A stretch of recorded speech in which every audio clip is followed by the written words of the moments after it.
Este y el siguiente episodio de 13% es traído a ustedes por Alques Transformación Comercial. Para entender lo que Alques quiere lograr en el mundo, primero hay que escuchar el relato de la peor visita comercial en la historia. Es protagonizada por su fundador, Hugo Carmona.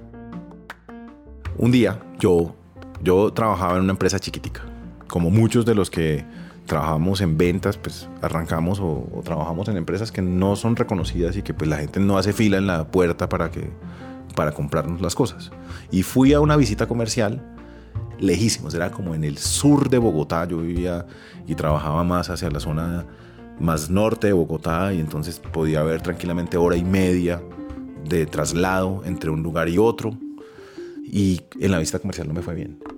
De esas cosas que uno llega con todas las preguntas y resulta que todo sale mal. El tipo se demoró en salir y no me atendió. Bueno, me atendió finalmente. Cuando me atendió me dio 5 minutos y muy rápidamente me despachó.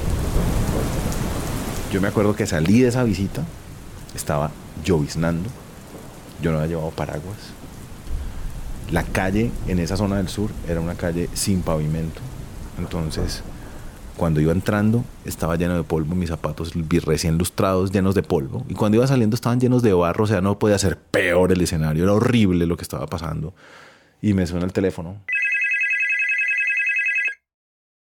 Volveremos más adelante en el episodio y les contaremos cómo termina la peor visita comercial de la historia. Ahora, señoras y señores, el episodio número 4 de la tercera temporada de 13%.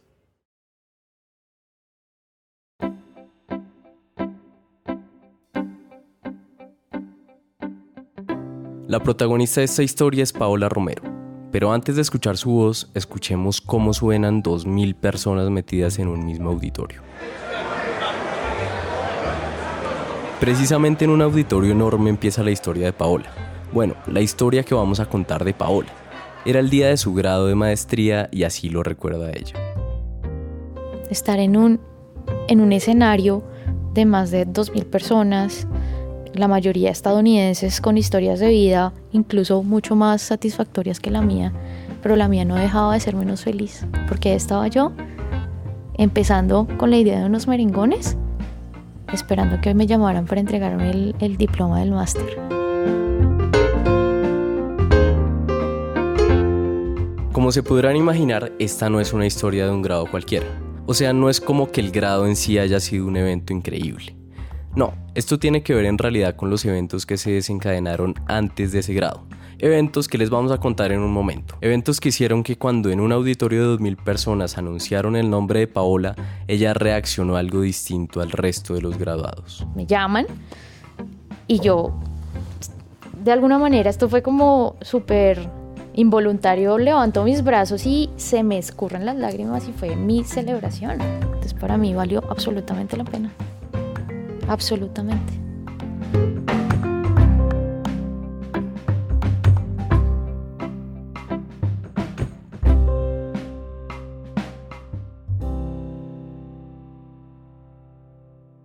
Bienvenidos a 13% Pasión por el Trabajo.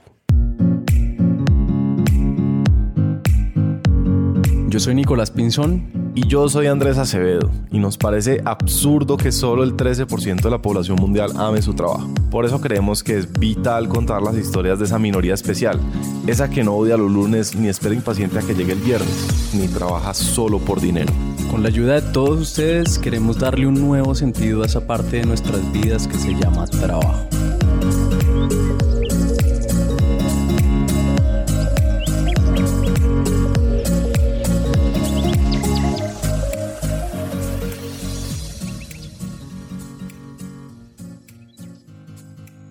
Si solo les pudiéramos contar una cosa sobre Paola, probablemente diríamos que se trata de una persona que nunca se ha conformado con las cartas con las que le ha tocado jugar.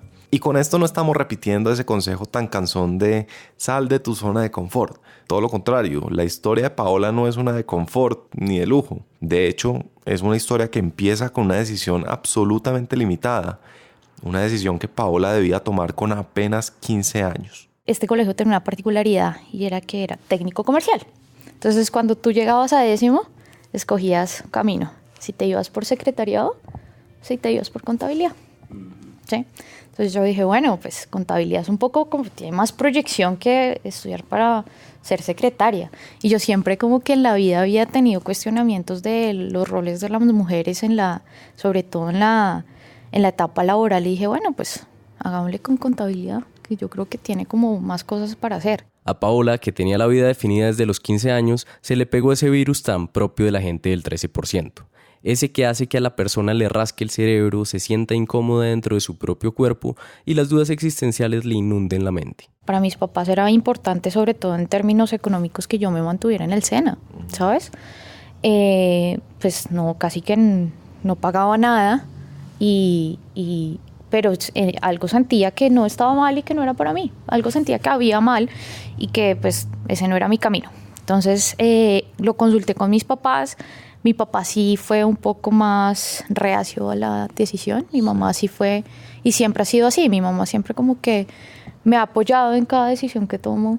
Entonces me dijo, bueno, pues miremos qué hacemos, qué plan tiene, porque pues no es como sálgase y miremos a ver qué hacemos. Entonces yo le dije, no, mira, yo siento que con mi ICFES de pronto puedo pasar a la distrital. Entonces me dijo, ¿y a qué? Yo le dije, no, pues una ingeniería. Aquí hay que parar. Fíjense en lo que acaba de pasar. A Paola le dieron 2 cartas, secretaria o contadora. Le dijeron más o menos, esa es la baraja y con eso va a tener que jugar. Inicialmente ella elige la carta de contadora, pero al poco tiempo toma una decisión inesperada, una que iba a causar revuelo en su casa. Quiero estudiar en la universidad. Paola, por primera vez, acababa de ampliar sus posibilidades. Revisé, pues, digamos, como el promedio de los resultados, y la ingeniería que me servía y con la que yo podía pasar era ingeniería catastral y geodesia. ¿Cuál? ¿La cual? Ingeniería catastral y geodesia. Es la única, entiendo que es el único programa de ese tipo que hay acá en Colombia. Es diferente a topografía. Esta historia en realidad no es sobre una decisión importante que le cambió la vida a Paola. Es una historia sobre ampliar las posibilidades. Y ese ejercicio de ampliar, de habilitar nuevas opciones, no necesariamente deriva en encontrar la opción correcta. Por lo menos no inmediatamente.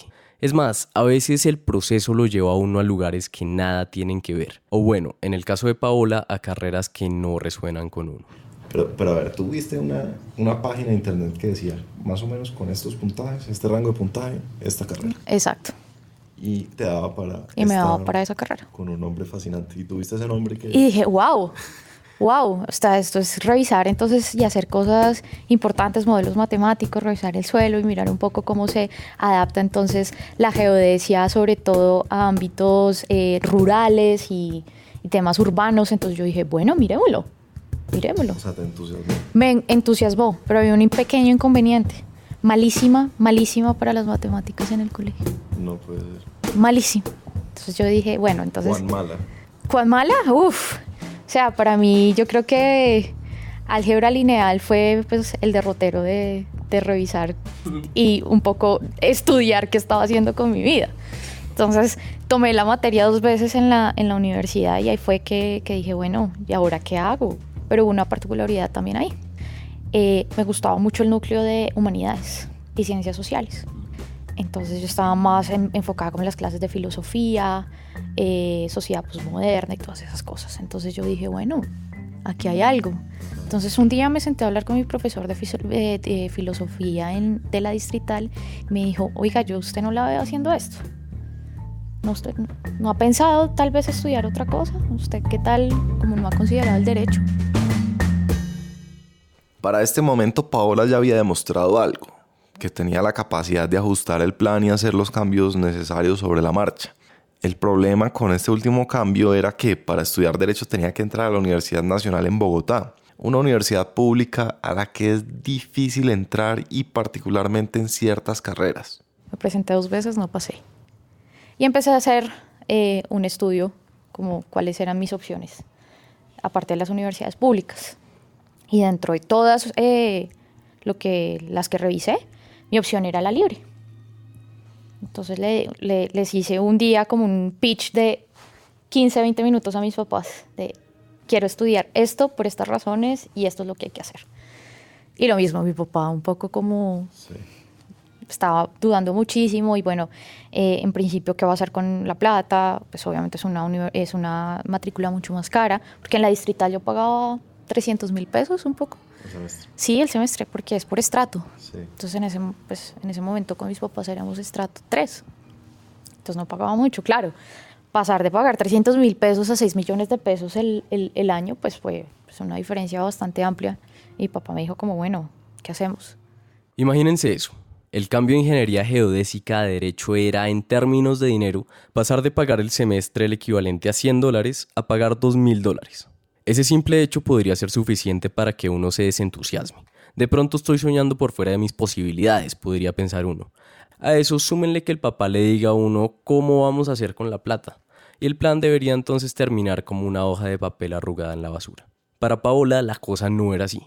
Ella estaba convencida de lo que quería y esa firmeza en su intención le cambiaba el lente con el que filtraba lo que iba sucediendo. Mientras que cualquiera se hubiera enceguecido con un obstáculo de tal magnitud, Paola decidió poner el ojo en otro lugar. Yo no, pues hay muchas opciones. Hay préstamos, hay ICETEX, hay 1000 cosas. Entonces, inicialmente... Pidieron un préstamo y Paola empezó su carrera de Derecho. Y resulta que, bueno, pasé, entré a la universidad y acá viene el punto clave de lo que cambió mi vida. Una clase de teoría general del proceso. Mi profesor en ese momento, primera clase, dijo, miren, yo les voy a enseñar obviamente todo lo que hay, los principios generales del proceso, todo lo que hay detrás, todo lo que ustedes necesitan saber, pero acá hay algo que yo quiero hacer énfasis, es básicamente, ayer me dijeron que no seguía en un proceso de selección, el cual yo venía trabajando casi un año en eso, y la decisión de ellos básicamente fue algo muy particular. Yo no sé hablar inglés. Resulta que la posición para este señor era bastante importante, era como el legal counsel para Latinoamérica de una de las petroleras más grandes de la región. Y él llegó a ese proceso porque él era muy conocido en esa área del derecho. Entonces se notaba muy afectado y yo dije, bueno, pues si yo quiero hacer algo realmente relevante y no quedarme haciendo cosas que de pronto no me van a gustar, yo necesito aprender inglés. Ojo a lo que acaba de pasar. En una clase que pintaba como una clase más, la vida de Paola cogió un rumbo diferente. Y es que en cierto sentido lo que ese profesor le dijo a Paola fue, sí, muy importante y todo esta clase, pero si por mí fuera, quiero que se queden solo con una lección. Puede que ustedes sean los mejores abogados del país, pero ser el mejor no les garantiza nada. Mírenme a mí, uno de los mejores en mi área. Y cuando iba a dar con un gran trabajo, me quedé por fuera. Todo por no saber inglés. O sea, lo que el maestro está diciendo es, yo les voy a decir, a mí me toca enseñarles esto, pero si quiero que se queden con algo mío es, estudien inglés. Hagan algo de sus vidas y si no saben inglés, aprendan. Entonces ahí también tuve un limitante porque mis nociones de inglés, no digo bases, sino nociones, eran limitadas. ¿Tú no habías estudiado inglés? No, ninguno de los colegios por los que yo estuve pues era bilingüe, ¿sí? Y durante pues, un bachillerato, puedo decir, odié inglés. Odié. O sea, esto era, me acuerdo de mi profesora llevando la grabadora, todos los audios que yo creo que muchas personas escuchamos, yo decía, pero esto no va para ningún lado porque pues no entiendo qué estoy haciendo acá. Entonces cuando este señor se para ahí y dice, bueno, esto realmente puede que sea algo importante para su vida, les dejo esto más allá de lo que va a aprender en mi clase, pues empiece a reevaluarlo. Entonces, esto fue más o menos como en agosto porque yo estaba estudiando en calendario B y yo empecé a mirar como todos los programas para ir a estudiar afuera. Yo no quería estudiar acá pues lo que la gente siempre hace, irse pues al Colombo y mirar otras opciones. Yo dije, no, yo quiero estudiar afuera. Yo quiero estudiar afuera, pero ¿qué hago? Ese quiero estudiar por fuera de Paola venía con sus complicaciones. Por un lado, nunca había salido del país. Por otro lado, no sabía inglés. Y tal vez la mayor complicación de todas, no tenía dinero para pagarse un curso de inglés y mucho menos en el exterior. Cuando un amigo de la universidad me llega con un plan que era work and travel por mes y medio tal vez, como en el verano estadounidense. Entonces se ajustaba perfecto y dije, bueno, listo. Claro, la opción de irse a trabajar durante el verano solucionaba el tema de la plata, pero faltaba otro, el del inglés. Yo toda mi entrevista y todo esto lo preparé con Google Translate. ¿Verdad? Todo. Entonces yo ya tenía, me lo aprendí de memoria, me dijeron, mira, estas son las preguntas que te van a hacer, probablemente te las hagan en este orden. Y habían palabras clave que me decían, estas te las tienes que aprender cuando escuches esto, tienes que decir esto, esto y esto. Yo, pero, o sea, esto era un script de ponle 2 páginas, entonces me lo aprendí absolutamente. Yo entro y me dijeron, no, esto va a ser una feria, vas a tener como varios empleadores que te van a entrevistar, vas a poder hablar con gente de Disney, de los parques, ¿sabes? Como que tú piensas y dices, wow, esta va a ser la experiencia de mi vida. Y el único empleador que quedaba con, digamos que vacantes disponibles era NASCAR Speed Park en Tennessee. Tennessee es un estado en la mitad de Estados Unidos. Y para que se hagan una imagen, lo primero que tienen que saber es que no se parece a las grandes metrópolis que nos vienen a la cabeza cuando pensamos en Estados Unidos. Una imagen más acertada podría ser la de un pequeño pueblo con calles desérticas y motos Harley parqueadas al frente de bares y restaurantes con letreros de neón. Y Paola Romero, estudiante de Derecho, iba a cruzar esas calles hasta llegar al letrero de neón más grande de todos, el que leía NASCAR Speed Car Park. Era la primera vez que iba a salir del país, que iba a estar en una situación totalmente fuera de confort, mi zona de confort no existía, iba a poner a prueba como toda mi resistencia y sin saber inglés. O sea, realmente mi capacidad de supervivencia iba a estar a tope. Entonces le dije a mi mamá, bueno, me voy para Tennessee. ¿Para dónde? O sea, mi mamá también tenía la idea como, bueno, Orlando un poco, tal vez Los Ángeles. Bueno, ¿y esto dónde queda? Entonces, y mi mamá me dijo, ¿usted qué va a hacer? Y yo le dije, yo no sé, pero me voy. La llegada de Paola al NASCAR Speed Car Park en Tennessee después de esta pausa.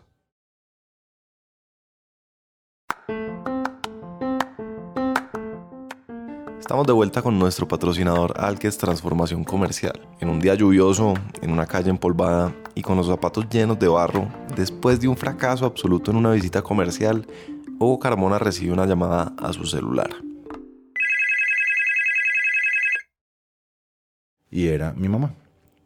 La vi preocupada y me contó que mi papá tenía cáncer, que le habían detectado un tumor. Entonces, en ese momento, con la lluviesnita esta, con la calle horrible, con todos los demás problemas, pues parecieron menos peores. Pero cuando yo me puse a pensar cuál era el problema verdadero de esa situación de cáncer, es que yo no estaba seguro que mi papá tuviera servicio de salud que lo cubriera de todos los tratamientos que tenía que tener, de toda la situación que iba a afrontar en este momento.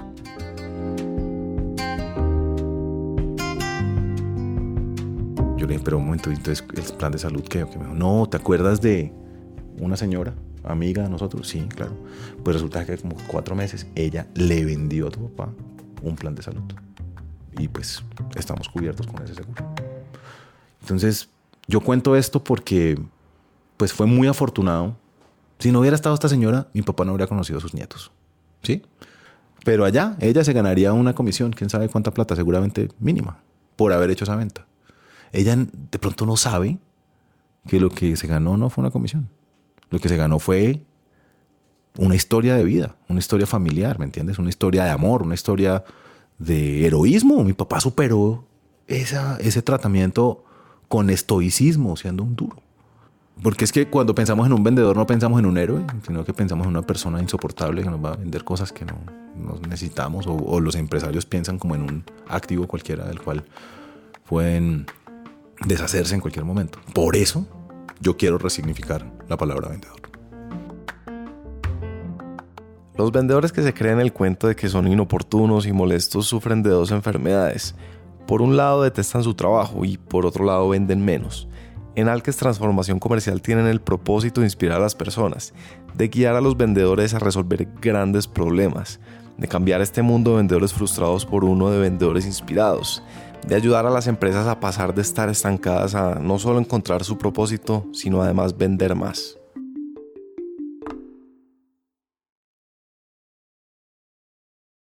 Paola Romero había comenzado a estudiar contaduría, pues desde el colegio le habían ofrecido ser secretaria o ser contadora. Rápidamente Paola se había alejado de ese camino y a pesar de las limitaciones económicas de su familia se había enlistado en la carrera de Derecho. En una de sus clases, el profesor hizo una confesión que iba a cambiarle la mentalidad a Paola. Él había perdido una gran oportunidad laboral por no saber inglés. Y a partir de ese momento, el inglés se había vuelto la prioridad número 1 de Paola Romero. No haber salido nunca del país, no tener dinero y no saber nada de inglés no había frenado la convicción de Paola de aprender el idioma y ahora acababa de llegar a Tennessee en Estados Unidos para trabajar en un parque de diversiones y con algo de suerte aprender algo de inglés. Entonces hay como un Main Street donde ves todas las cosas y todos los moteles y mucho neón y mucha cosa y yo dije, juepucha. Esto tal vez no es el parque al que yo venía. Entonces llegué al parque, nos presentamos y todo al principio fue un limitante para mi comunicación. Ponle que después a los 25 días tal vez, o a los 20 días, yo empecé a desarrollar yo creo que esto fue conservación, supervivencia. No sabía nada, pero de alguna manera me hacía entender. Y escuchaba mucho a las otras personas con las que estaba. Me hice muy amiga de los turcos y de los taiwaneses. Los turcos tenían muy buen inglés. Y empecé a asociar cosas. O sea, la necesidad de comunicarte, a mí me hizo como, oiga, tal vez eso tiene sentido. Y muchas cosas que de pronto en inglés a mí no me quedaban cuando yo estaba en el colegio, empezaron a tomar sentido. Hay dos cosas que son verdad sobre la expedición de Paola a Estados Unidos. La primera es que fue una experiencia que le abrió los ojos a mundos que no conocía. Y la segunda es que fue un absoluto fracaso. Se suponía que el programa iba a lograr dos cosas para Paola. Por un lado, iba a aprender inglés. Por otro lado, iba a poder ahorrar algo de dinero, pues en el parque de diversiones tendría salario. Y aunque Paola aprendió a defenderse, es decir, a hacerse entender, no aprendió precisamente inglés. Además, los costos que tuvo que asumir, tiquetes, hoteles, visa, fueron muy superiores al poco dinero que logró ahorrar. Paola volvió de Tennessee decepcionada, pero sobre todo angustiada. Se había gastado su dinero para el siguiente año de la universidad y ahora tenía que mirar cómo hacía para seguir estudiando Derecho.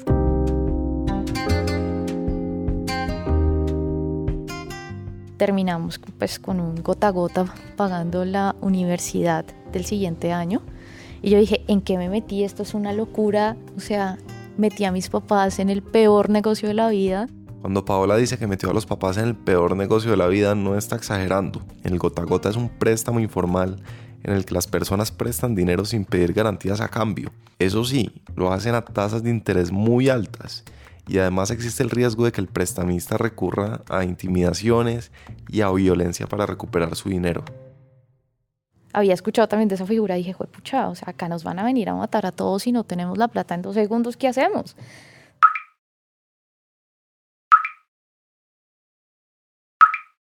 Afortunadamente el gota a gota de Paola era una persona conciliadora y tranquila. O sea, los gota a gota funcionan en que tú tienes que hacer unos pagos diarios. Sí. Y si tú lo puedes arreglar, lo puedes hacer en unos pagos semanales o mensuales. Entonces con mi papá dijimos, bueno, lo mejor es hacerlo con un intermedio de 1 semana tal vez. Entonces todos los domingos, 6 de la mañana, llegaban a llamar. Entonces mi papá pues siempre se veía con el señor y pues hacía como la transacción, le pagaba y al siguiente fin de semana estaban ahí. Esa rutina, 6 de la mañana, domingo, suena el teléfono, llega la persona, sale el papá de Paola con la plata, paga. Así sucedió una y otra vez, semana tras semana, todo esto durante 1 año.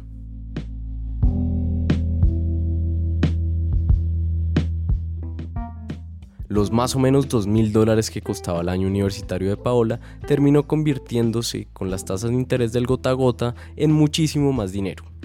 Un golpe duro a las finanzas de la familia. Y justo en ese momento que uno pensaría que lo que debería hacer es ajustarse los pantalones y amarrarse los bolsillos, Paola trae a la cena familiar su plan que nada tenía que ver con amarrarse los bolsillos. Entonces, cuando yo les digo a mis papás, me quiero devolver y quiero estudiar porque hay un programa que se llama Au Pair y puedo vivir con una familia americana. Mis papás, a ver, niña, ¿qué pasó? O sea, como aquí estamos viendo esto y usted está, o sea, quiere volverse, ¿qué está haciendo? Entonces quiero volver a Estados Unidos y entonces mi mamá me dijo, aquí lo que yo veo es que usted mire a ver qué se inventa, porque esto ya no, o sea, deuda tras deuda tras deuda. Esto no es sostenible para nadie. Y si quiere aprender inglés, pues mira a ver qué hace. Para este momento ya debería quedar claro que Paola es una persona que no se desentusiasma fácil. Ese mire a ver cómo hace no lo entendía como un abandono de parte de sus papás. Todo lo contrario, era un reto que tenía que descifrar. Había llegado entonces la hora de los merengones.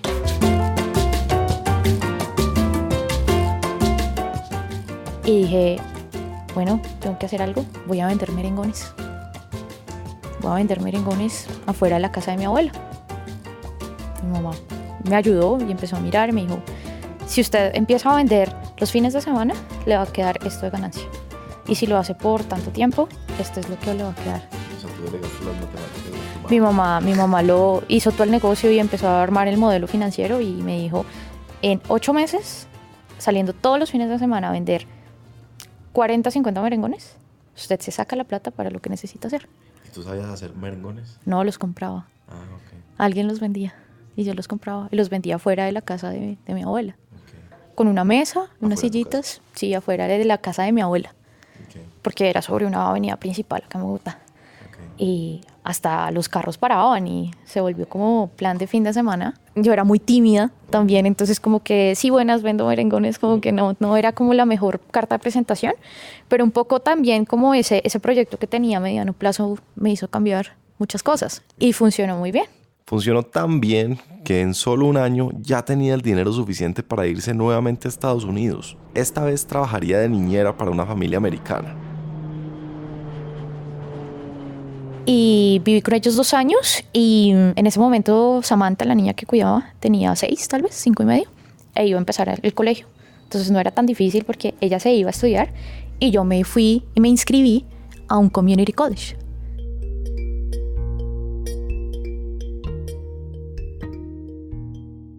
Y este programa inicialmente yo lo tenía pensado para 1 año, pero dije, bueno, pues si me va bien, pues me queda otro año. Y me quedé 2 años con la misma familia, funcionó muy bien. Y ese viaje a mí me cambió la vida. Me cambió la vida porque empecé a conocerme como persona, acepté y entendí muchas cosas de mí y empecé también a ver un poco la limitación que tenía precisamente por no tener acceso a algunas cosas. Pues cuando tú vives con una familia y entras en una inmersión cultural que es totalmente diferente a la tuya, básicamente dices, bueno, acá no está mi mamá, que me va a llamar para el desayuno, no me va a tener la ropa lista, no me va a decir qué es lo que tengo que hacer. Y por otro lado también como ver el mundo a través de uno, no por lo que cuentas y por lo que la gente te cuenta y lo que escuchas, ¿sí? Entonces, por ejemplo, mis referentes en ese momento eran pues películas, un poco de bandas de las que me gustaban, pero también tener una visión más macro de la vida, ¿sí? Paola volvió de su segundo viaje a Estados Unidos con una sensación muy distinta a esa que había tenido 2 años atrás, cuando su experiencia en Tennessee le había dejado un sinsabor y grandes dudas. Es más, esta vez Paola traía ahorros que le iban a permitir decirle a sus papás lo que nos imaginamos tuvo que ser literalmente música para los oídos. Y les dije a mis papás, yo me encargo de la matrícula este año y yo la pago. Okay, entonces mis papás, ¿en serio? No, sí, ya de una. Entonces esto como que también fue una satisfacción poder hacer eso y tener esa capacidad de decir, sí, ya puedo ayudar a mis papás y también voy a como ayudar y a contribuir a algo que pues va a ser para mí, va a ser como mi mayor activo de lo que voy a hacer en la vida. Y ya los domingos no van a llamar a las 6. Sí, ya los domingos no van a llamar, ya no voy a salir los fines de semana pues a hacer otras cosas, sino que me voy a enfocar en lo mío, voy a enfocarme en terminar la universidad y empezar a construir una vida laboral a partir de lo que estaba haciendo.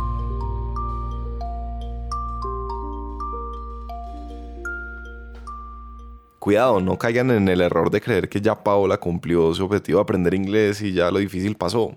Paola quería continuar nutriéndose de experiencias y ampliando sus horizontes. Decidió que era momento de empezar a trabajar, a pesar de que todavía no se había graduado. Entró a una firma de abogados como asistente administrativa, es decir, un cargo en el que aún no podría lidiar con cosas propiamente de lo que estaba estudiando. Salía de mi casa, más o menos, tenía que estar en la oficina a las 7 para poder salir a las 4:30. Entonces todos los días me levantaba a 4:30, 5 de la mañana. Llegaba a la oficina, salía a 4:30, empezaba clase 5:30, 6, clase hasta las 10, 9:30, 10 de la noche, y llegaba a mi casa. Tenía que caminar desde el Congreso hasta la estación más cercana, Museo del Oro, y tomar Transmilenio a mi casa cerca del aeropuerto. Entonces mi última parada era siempre la estación el portal del Dorado, y ahí tomar un alimentador y llegar a mi casa. Entonces, Álamos Norte, cerca del aeropuerto.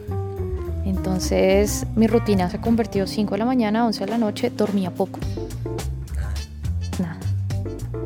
Menos de 6 horas. Y cuando tenía que estudiar como para preparatorios y cosas y exámenes, no, para preparatorios no, para exámenes y parciales. Entonces fue bien complicado. Pero estaba como esa motivación adentro que decía, bueno, pues esto tiene que sacar, le quedan 3 años. Bueno, tenías momentos que era como, me duele demasiado la cabeza para seguir con esta vida. Sí, tuve momentos de que estoy haciendo y me estoy acabando poco a poco, pero siempre tuve como un rumbo fijo. Y no solo tenía un rumbo fijo, también tenía evidencia de que el esfuerzo iba a dar frutos. A los 3 o 4 meses de estar ahí, me ascendieron de auxiliar administrativo, lo que estaba haciendo, asistente, a empezar a manejar un portafolio de clientes y empezar a conocer ya en sustancia y objetivamente el área en la que estaba trabajando. Entonces, de alguna manera, estaba haciendo lo de un abogado junior en el área. Okay. Para mí eso fue... el hit. Sí, eso cambió absolutamente mi visión de todo. Era motivación, era un fuel ahí que tenía de esto es lo que yo quiero hacer, y me empezó a gustar el tema. Ese fue su primer trabajo no oficial como abogada. Después del grado vendrían, por supuesto, trabajos oficiales, pero acuérdense, estamos hablando de Paola que tenía su vida definida desde los 15 años, que cuando se atrevió a romper esa decisión dicotómica entre secretaria y contadora, terminó en ingeniería geodésica, carrera que no le gustaba ni 5, que se pasó a estudiar Derecho a pesar de que eso suponía que sus padres tenían que endeudarse, y que se fue a trabajar en un parque de NASCAR en la mitad de la nada porque no se iba a quedar sin inglés y fracasó. Que volvió a Estados Unidos porque ella aprendía inglés sí o sí. De ella estamos hablando, de Paola Romero.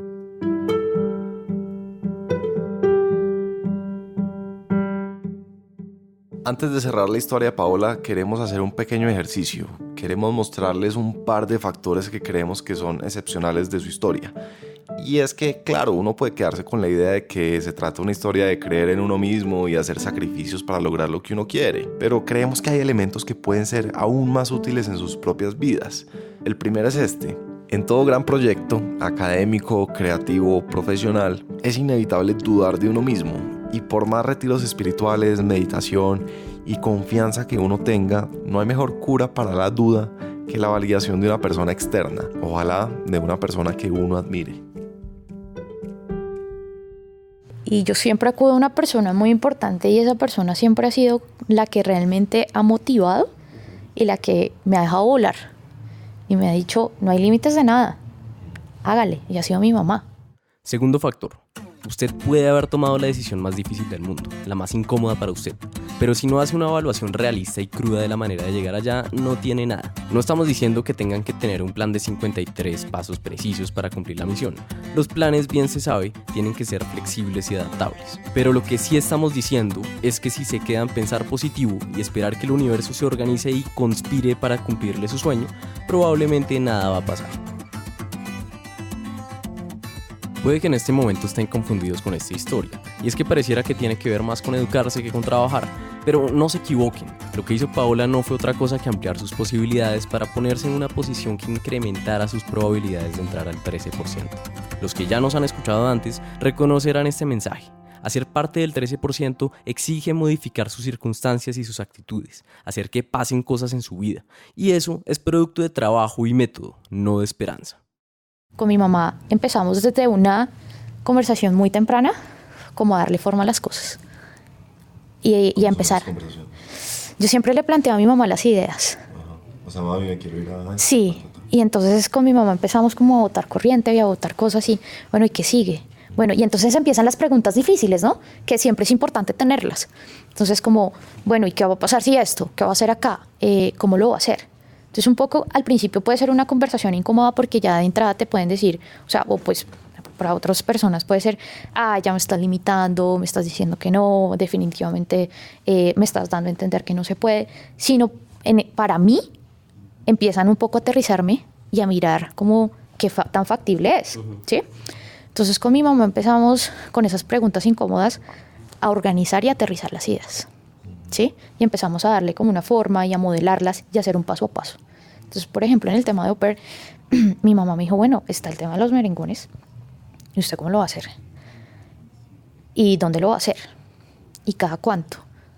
Y entonces, como mi mamá siempre ha tenido una visión muy importante de los negocios y del comercio, me ha dicho, y ella me empezó a decir, por ejemplo, los fines de semana la gente sale un montón, podría ser algo que no sea, obviamente por el tema de la universidad, empiece a mirar algo de fines de semana. ¿Qué tiene salida los fines de semana? ¿No? La comida. ¿Qué hace la gente? Entonces mi mamá me va llevando, me va bailando hasta que realmente cuando ya tenemos y terminamos una conversación, llegamos a unas conclusiones, ¿sí? Y así ha sido con todo. Y la última cosa que notamos, tal vez el mensaje más poderoso, tan poderoso que vamos a empezar con una cita del escritor israelí Amos Oz, que dice: la predeterminación y el entorno en el que nos educamos, así como el estatus social, son cartas que nos reparten a ciegas antes de empezar a jugar. En esto no hay ninguna libertad, el mundo da y tú simplemente tomas lo que te viene dado, sin ninguna posibilidad de elegir. La cuestión es qué hace cada uno con las cartas que le han tocado. Hay quien juega extraordinariamente con cartas no muy buenas y hay quien lo echa todo a perder incluso con cartas estupendas. Esa es toda nuestra libertad. La libertad es cómo jugar con las cartas que nos han tocado.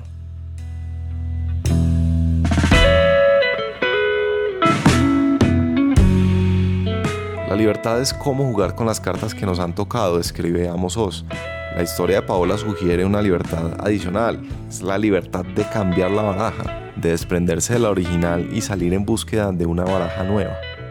Y la educación lo que a mí me deja más allá de edúquese para trabajar es edúquese para ampliar su visión de vida. Independientemente de lo que usted escoja, si quiere escoger secretariado o contabilidad, no se quede solamente también con lo que le deja el colegio. Edúquese con la gente, edúquese con las oportunidades y sobre todo ver más allá y saber que las oportunidades que de alguna manera te pone la vida no son las únicas que tienes, ¿sí? Yo creo que las oportunidades también uno se las pone y se las fija, ¿sí? Entonces tú defines ese límite y hasta dónde eres capaz de llegar y hasta dónde no. Pero definitivamente la educación te da esas herramientas para empezar a ver más allá de las cosas que tienes cuando, no sé, tienes 15, 16 años y tienes un sistema detrás que puede que no sea el mejor, pero de alguna manera te deja algo para continuar.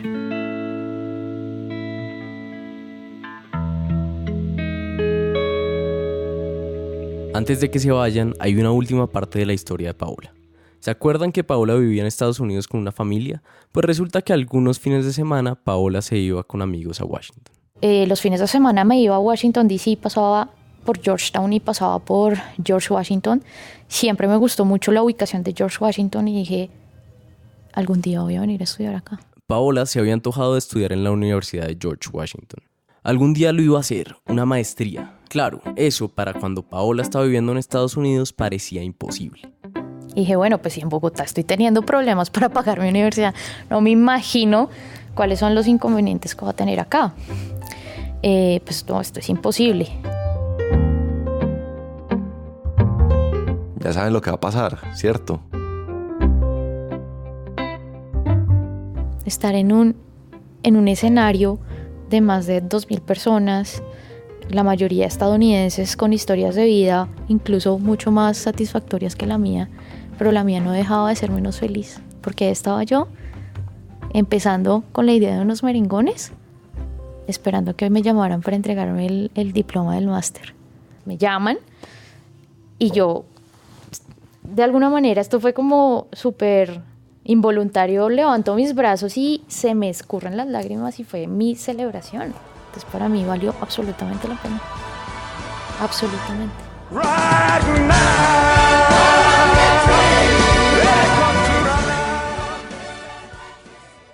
La constancia ha sido también importante y fijarme esa meta. Ver y vislumbrar un poco cómo veo o cómo yo me veo haciendo parte de esa realidad futura. ¿sabes? Como que, por ejemplo, trabajar en una firma, que muchas veces, y para nadie es un secreto, que prefieren personas con un perfil específico, que han sido egresados de universidades en específico. Pero digo, hay que empezar a romper como esos paradigmas, y porque ellos y yo no. Digo, eso a mí me da más combustible para querer hacer las cosas, ¿sí? Y nunca ha cambiado. Durante los últimos 10 años siempre ha sido así. Yo creo que las oportunidades están. Un poco hoy, por ejemplo, hoy abrí mi Facebook por la mañana y vi un post de alguno de mis contactos, un video de un niño.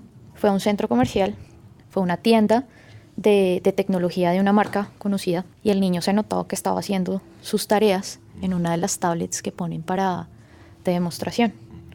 Y el niño se notaba que estaba buscando y anotaba en su cuaderno. Entonces esto tiene como visiones de parte y parte, ¿no? Entonces, por un lado, las personas que esto refleja la crisis, la sociedad en la que vivimos, el gobierno en el que estamos, y por otro lado, oiga, si el niño ve oportunidades y sabe que de pronto no tiene acceso a ciertas cosas, él no tiene límites, y no hay límites para nada.